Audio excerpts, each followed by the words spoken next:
Europe, born of liberal democracy and multilateralism, now a continent whose political construct is under threat as the ascent of populism and simmering geopolitical tensions threaten to undo the liberal world order. This rising populist tide is swelling in the run-up to the EU parliamentary elections in May, a fertile breeding ground for polarizing ideologies. These elections promise to fragment the existing state of affairs and bring with it a vast swathe of dissatisfaction and backlash against globalized society.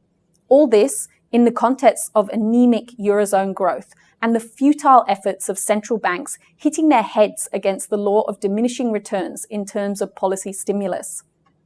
After a 30-year spate of deregulation and laissez-faire economics, for markets, this new paradigm will create a new business and investment environment, and the implications will be far-reaching, creating new headwinds and risks. Europe's exports account for 50% of GDP, double that of China, which leaves the bloc vulnerable to the global slowdown.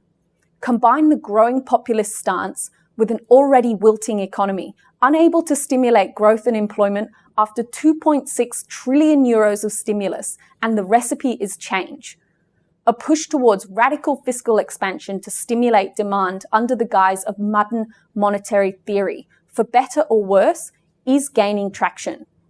While MMT in its purest form is not applicable in the Eurozone, this doesn't mean that the ideologies will not gain popularity within the bloc as populists take hold of the agenda in May. The result will be a rejection of fiscal austerity and a debt-financed spending spree of policies that aim to engender a more just economic distribution.